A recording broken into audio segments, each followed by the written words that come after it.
Okay, let's talk about why starting a business feels so confusing, especially if you're smart. Because if you Google how to start a business, you'll get thousands of answers.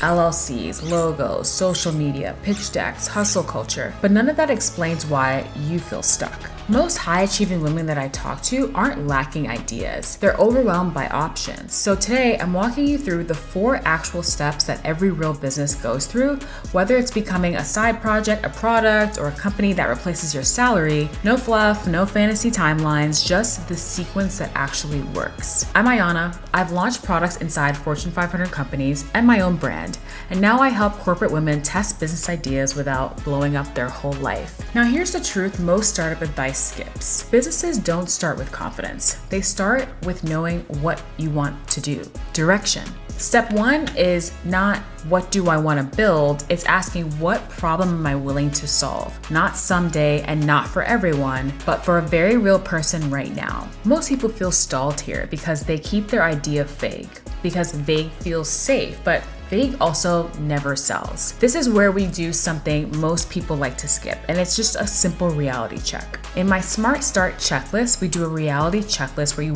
ask yourself, can I clearly describe this problem in 1 sentence? Do I know who's actually dealing with it? Have I talked to at least 10 people about it? Can I explain why my approach is different? And last but not least, do I even have a messy draft of what I would do about this problem? If you can't check at least 3 of these, you're not behind, but you're early. There's things to do. And that's completely normal. Let me tell you what to do next. You want to validate the pain that you've observed. Before you jump into Canva, don't skip this important step. Validation means answering this very important question. Is this problem painful enough that someone would pay me to solve it? Not, do they like the idea? Would they sign up someday? Paying is the only signal. This is where conversations matter more than content. Coffee chats, DMs, voice notes, listening for words, like finally someone gets it. I thought it was just me. I would definitely pay for that. When are you opening? If you don't hear urgency, you don't need a better brand, you just need a better problem to solve. Now to step 3, this is my favorite part. And I use this example because I think a lot of people can relate to it. Let's make this real.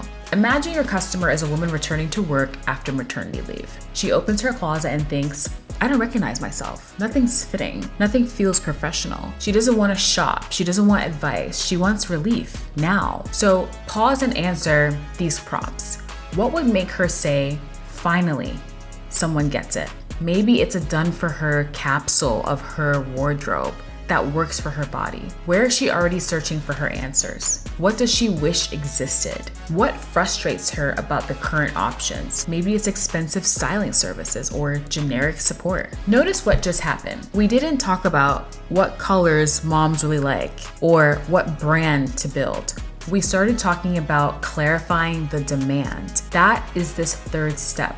This is the only way your ideas can turn into offers that people actually want. Now, in step 4, we're gonna build the teeniest offer to respond to that problem. Whether we like it or not, businesses just don't start with the dream product. You can't start with the version that you see in your head that's really gonna be 5 to 10 years from now. It starts with the smallest possible thing that someone is going to pay you for. That's the thing that people end up seeing and calling it an overnight success. Maybe it's a workshop, it's a pilot, it's a service that you do yourself, a checklist, a limited beta. And please don't think that you're just playing small when you do this. It's about playing smart, because at the end of the day, small offers teach you what people actually value, not what they say they like, and how they describe the problem for themselves. It's gonna show you what they're willing to pay for. The confidence that you need to be a founder and to see this thing through only comes after this step.